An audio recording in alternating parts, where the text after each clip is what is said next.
Du coup, vous le savez, notre Premier ministre, c'est Michel Barnier. Et il y a la gauche qui est pas contente parce qu'ils n'ont pas le pouvoir et donc ils n'ont pas de pognon. Enfin si, ils ont du pognon, mais pas assez de pognon, d'accord? Et du coup, vu qu'ils sont pas contents, il y a des émeutes de prévues, les copains, le 7 septembre. Donc ça sera samedi, je crois, c'est ça. Donc préparez-vous, le 7 septembre, restez chez vous, il va y avoir des émeutes, ils vont tout brûler, tout casser, d'accord? Et j'aurais aimé parler un peu plus de cette nomination de Premier ministre. Dans ma dernière vidéo, j'en ai parlé pendant 10 minutes, je crois. Mais malheureusement, je devais aller travailler. Et oui, les copains, les RSA des gens qui votent à gauche ne vont pas se payer tout seuls. Voilà, il faut bosser un petit peu, bande de feignasses. Là, c'est Raphaël Arnaud qui dit Macron, qui dit sous l'Assemblée nationale au service du Rassemblement national, nomme un Premier ministre de droite après avoir souillé la démocratie en refusant la victoire du NFP. La victoire du NFP. Alors, on va regarder beaucoup ce graphique aujourd'hui. La victoire du NFP, c'est ça. C'est-à-dire qu'avec 7 millions de voix, pour eux, ils sont vainqueurs parce qu'ils ont triché grâce à des alliances et des magouilles et qu'ils ont obtenu plus de sièges malgré le fait qu'ils sont 2 fois moins nombreux que les électeurs du Rassemblement national et des Républicains. Quand tu fais la somme des LR et du Rassemblement national, tu as 12 500 000 voix. Hein. Nouveau Front Populaire, c'est 7 millions. Sachant que le NFP, c'est l'addition de 26 partis politiques. Hein. Et d'ailleurs, si on prend en termes de sièges, RN plus LR, ça fait 210 sièges. Donc ça reste plus que le NFP. Donc à quel moment ils ont gagné en fait? La droite a plus de sièges, la droite a 2 fois plus d'électeurs, mais les gauchistes, ils ont gagné selon eux. Il va falloir m'expliquer où dans ce graphique la gauche a gagné. Moi, je ne comprends pas. Je ne comprends pas. Ça suffit, dit Raphaël Arnaud. Dans la rue ce samedi 7 septembre à Avignon et partout en France. Parce que je rappelle que Avignon est la circonscription de Raphaël Arnaud. Et je rappelle également, je vais en parler dans une vidéo qui sortira cette semaine, mais il y a un gamin qui s'est fait planter devant son lycée à Avignon, dans la circonscription de Raphaël Arnaud. Donc c'est merveilleux. Et du coup, Raphaël Arnaud appelle aux émeutes à Avignon à 14h30. Parce que évidemment, ça va pas être des manifestations pacifiques. Hein. Et je sais très bien que samedi, je serai devant mon PC et que je me préparais à faire une vidéo pour montrer les émeutes de gauche. Parce que c'est sûr qu'il y aura des émeutes, ils vont tout casser, etc. On le sait tous. Là, c'est Sandrine Rousseau. On ne lâche rien, on se donne rendez-vous le 7 septembre. L'histoire n'est pas écrite. Go, go, go. Donc même quand ils perdent, bah ils acceptent pas, il faut vite faire des émeutes. Des émeutes, tout de suite, on veut le pouvoir, maintenant. Bruno Attal qui dit, il y a quoi le 7 septembre? Un barbecue. Dicte Avenir qui dit, go, go, go les castors, vous allez sauver le monde. Là, c'est Manès Nadel. Et d'ailleurs, on lui souhaite tout notre soutien parce que c'est la rentrée scolaire pour Manès Nadel. Donc je sais pas s'il va en classe de terminale ou de première. Mais voilà, c'est la rentrée des classes et on lui souhaite bonne chance. Et Manès Nadel, qui a retweeté son propre tweet, et il dit le refus d'Emmanuel Macron d'entendre les contre-pouvoirs et maintenant les urnes. Alors les urnes ont voté pour le Rassemblement national, hein, d'accord? Mais bref. Met en danger la paix civile. Après la nomination de Michel Barnier, la manifestation du 7 septembre prend une nouvelle dimension via Mediapart. Macron démission, sinon destitution. La chasse aux autocrates est ouverte. Alors s'ils font une chasse, préparez-vous, restez chez vous. Hein, ça va être Bloodborne, on ne sait pas. Thomas Porte qui dit Michel Barnier démission, Emmanuel Macron destitution. Et là, il refait un autre tweet. Le RN ne censure pas Michel Barnier. Macron gouverne avec Le Pen. Les fachos. Donc là, Thomas Porte, tu insultes juste 10 121 852 électeurs dans ton propre pays. Mais c'est pas grave, on a l'habitude. Et les libéraux main dans la main pour défendre les intérêts des plus riches, LOL, et sauvegarder le système.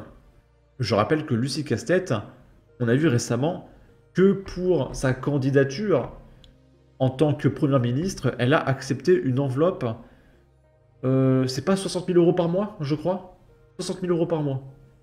Et il vient te parler des intérêts des plus riches. Tu te fous de ma gueule. Tu te fous de ma gueule. Imaginez si elle avait été élue. Parce qu'on n'a jamais su c'est quoi le salaire d'un ministre. Parce qu'on connaît le salaire d'un député. C'est 24 000 euros par mois. Mais un ministre, j'aimerais beaucoup savoir. Surtout celui du Premier ministre, pour laquelle tout le monde se bat. Hein. C'est qu'il doit y avoir beaucoup, beaucoup de pognon à la clé. Hein. Je pense que c'est un nombre à 6 chiffres. Ah, il n'a pas fini. Un seul mot d'ordre, destitution. Maintenant, on va voir le communiqué du Front Populaire ainsi que le communiqué du Parti Socialiste. Il y a tout le monde qui fait des communiqués. Il y en a aussi eu un de la France Insoumise, tout le monde fait des communiqués, ok. Et on va voir ce qu'ils nous disent. Donc c'est relayé par Lucie Castet qui est dégoûtée parce qu'elle n'a pas accès au pouvoir, hein, malheureusement. Parce que là, avec ses 60 000 par mois, plus le poste de Premier ministre, je comprends son seum. Hein. Elle aurait pu avoir, je sais pas, 150 000 euros par mois. Elle aurait été refaite. Elle est dégoûtée, Lucie Castet, hein, d'accord? Le président de la République a annoncé ce jour, après des semaines de simulacres et près de 2 mois depuis l'issue des législatives, la nomination de Michel Barnier au poste de Premier ministre. Ce faisant, il a réaffirmé son mépris total à l'endroit des millions de Françaises et de Français qui se sont déplacés .e.es massivement aux urnes. Bah non, parce que du coup, ils ont voté Rassemblement National, donc c'est plutôt logique en fait. Faisant fi du vote des électeurs et des électrices, le président de la République a fait le choix de désigner un Premier ministre tributaire du soutien du Rassemblement National, issu d'un parti qui a fait 5,41% aux élections et qui ne s'est pas engagé contre l'extrême droite entre les 2 tours des élections législatives. Donc c'est-à-dire que les républicains n'ont pas foutu le bordel, n'ont pas parlé d'extrême droite ou de fascisme, etc. Et du coup c'est intolérable, d'accord ? En balayant ainsi le message adressé par les Françaises et les Français d'un rejet clair et massif d'une arrivée au pouvoir du Rassemblement National et de ses idées, ce qui arrivera en 2027, je l'espère, le président de la République assume d'accroître les fractures et l'instabilité dans lesquelles ces 7 dernières années avaient déjà plongé notre pays. Fidèle aux engagements pris durant la campagne électorale de porter un programme de rupture avec le macronisme, nous demanderons la censure du gouvernement Barnier et nous continuerons d'œuvrer sans relâche pour proposer aux Françaises et aux Français une politique à même de répondre aux urgences sociales, climatiques, bon, y a une urgence climatique en France apparemment, et démocratique. Donc en fait, Lucie Castet, pour répondre aux urgences sociales, elle va faire 2 fois plus de fonctionnaires. Elle va multiplier les impôts par, je sais pas, 5, 10, selon combien vous gagnez d'argent. Et là, ça va être parfait. Socialement, ça va être merveilleux. Là, c'est le communiqué du Parti Socialiste. Près de 2 mois après les élections législatives, le président Emmanuel Macron vient de nommer Michel Barnier Premier ministre, après avoir précipité le pays dans une crise institutionnelle sans précédent, suite à une dissolution inattendue. Alors non, c'est pas inattendu, c'était même prévu. Jordan Bardella avait dit oui, si nous gagnerons, Emmanuel Macron devra dissoudre l'Assemblée nationale. Donc on s'y attendait plus ou moins au final. Décidé par lui seul, bah du coup non. Et on est à la ligne 3, hein, il y a 2 fake news entre lignes. Par lui seul et une longue période d'attente avant d'engager la discussion avec les forces politiques du pays, Emmanuel Macron va abîmer encore un peu plus notre démocratie. En refusant de désigner comme Premier ministre une personnalité issue du nouveau Front Populaire, notre parti minoritaire, coalition de 26 partis de gauche pourtant arrivés en tête des élections législatives, c'est faux, Emmanuel Macron tourne la page d'une tradition républicaine partagée et respectée jusqu'alors dans notre pays. Et c'est marrant parce que quand le RN gagne les européennes, c'est insupportable. Par contre, quand on arrive en trichant à avoir plus de députés avec une minorité, là il faut respecter le vote des Français. Ok. En imposant à la tête du gouvernement le représentant d'une force politique sortie vaincue des dernières élections législatives, qui a recueilli moins de 10% des suffrages, il piétine le vote des Françaises et des Français. Et c'est encore une fake news, parce que justement, en mettant au pouvoir un mec issu d'un parti qui a perdu, bien justement, le mec n'est ni du côté du Rassemblement National, ni du côté des macronistes, ni du côté du Nouveau Front Populaire. c'est un mec qui est à part, qui a perdu. Donc au final, c'est, on va dire, une des meilleures décisions possibles. Parce que du coup, aucun parti n'est avantagé. Alors certes, Michel Barnier, c'est ça, il est relativement de droite. Donc on va dire que son programme est plus proche du Rassemblement National. Mais en même temps, bah tu fais Rassemblement National plus LR, on est à 210 sièges. Donc à un moment donné, oui, les Français ont carrément majoritairement voté à droite. Et même en termes de voix, ça fait 12 500 000. Donc si tu veux, il y a un chiffre de plus. Donc oui, évidemment que le mec allait être de droite, à un moment donné. En imposant à la tête du gouvernement un homme qui, avec son parti, a refusé le front républicain face à l'extrême droite, c'est de la diffamation. Au second tour de ces élections, il montre le mépris qu'il porte au vote républicain, à qui il doit pourtant ses mandats. Oui, mais c'est à cause de toi, en fait, espèce de débile. En fait, la gauche a triché, ils ont fait alliance avec Macron, et ils se plaignent que Macron ait gagné à cause d'eux. Oui, mais c'est à cause de toi, en fait, enfin, je comprends pas. Michel Barnier ne dispose ni de la légitimité politique, ni de la légitimité républicaine. Cette situation d'une extrême gravité n'est pas acceptable. Donc la situation extrême, c'est surtout que c'est pas la gauche qui a le pouvoir, hein, évidemment. C'est ça qui est extrêmement grave. Du coup, c'est d'une extrême gravité qui n'est pas acceptable pour les démocrates que nous sommes. Oh! C'est pourquoi le groupe socialiste censurera le gouvernement de Michel Barnier. Ok. On rappelle, le Parti Socialiste, c'est 60 députés, hein, d'accord? Ici, on est sur Malaise TV. En réalité, on est plutôt sur la chaîne de la France Insoumise. D'ailleurs, on va mettre un filtre anti-droit d'auteur, parce que la gauche ne rêve que de ça, de pouvoir censurer les chaînes de droite. Donc on va se protéger. Et ils ont fait un petit sketch humoristique pour dénoncer la situation d'une extrême gravité, qui nous rappelle le bruit des bottes des heures les plus sombres de l'histoire. Donc étant donné qu'on va beaucoup rigoler, parce que c'est un sketch humoristique, je vous conseille de mettre à proximité de vous un mouchoir pour essuyer vos larmes de rire, d'accord? On va écouter ça. Bah alors madame la députée, il paraît qu'on a un nouveau Premier ministre, il est de votre majorité j'espère? Ah bah non, pas vraiment, c'est un vieux dinosaure qui est en fait l'enfant du RN et de la Macronie, parce que vous savez qu'ils se sont mariés tout récemment là, avec la loi immigration. Quelle chance, c'est beau hein. Et voilà, ils ont fait un bébé, et oui, bon c'est un vieux dinosaure, hein. On dirait plutôt un vieux papy qu'un petit enfant, mais et voilà. Ah mais je sais pas, mettez des faux rires, mettez une musique de fond, faites quelque chose, parce que là c'est juste malaisant en fait.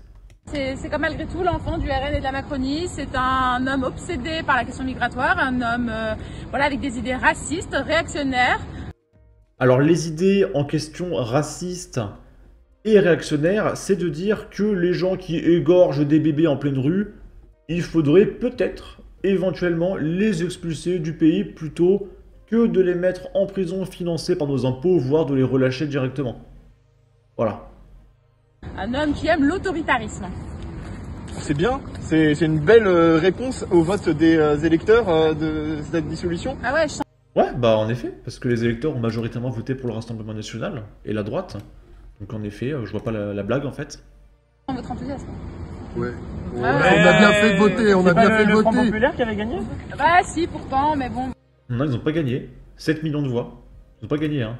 Voilà, la démocratie façon Macron, c'est plutôt la monarchie, vous voyez. D'ailleurs, rapporté à l'échelle du pays, 7 millions, c'est à peine 10% des Français.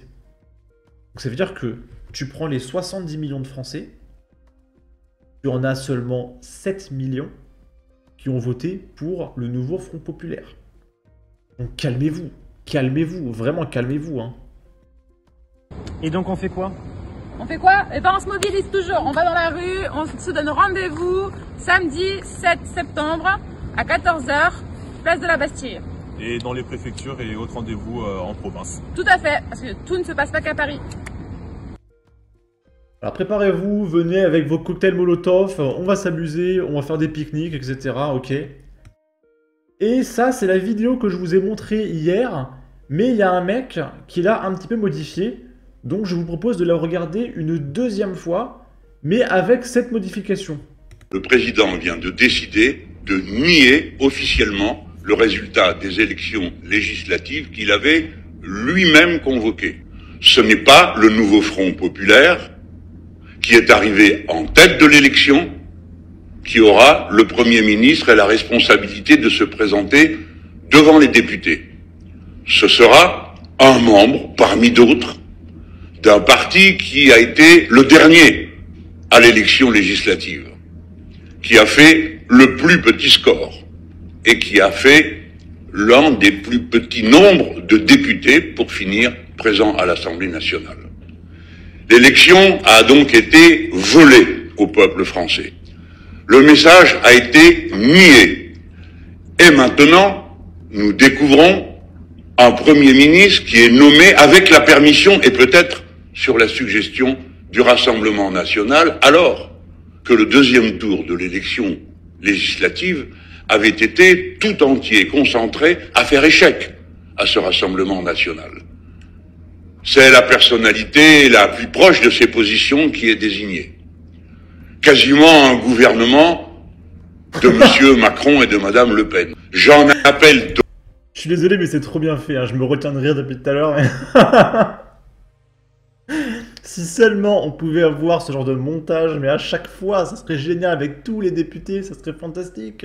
Donc, à la mobilisation la plus puissante que possible, le 7 septembre, pour le respect de la démocratie, pour le respect de la bonne compréhension de ce que sont des institutions républicaines placées sous la souveraineté du peuple, et pour la dignité personnelle de ceux qui ont été votés et qui ont donné un avis que personne n'a le droit d'effacer.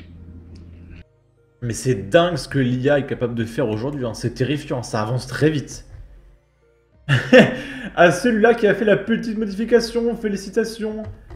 Bref, en tout cas, n'hésitez pas à donner votre avis, votre opinion, à partager, liker, commenter, ça aidera au référencement de la vidéo sur YouTube. Abonnez-vous, suivez-moi sur Twitter, prenez soin de vous, salut!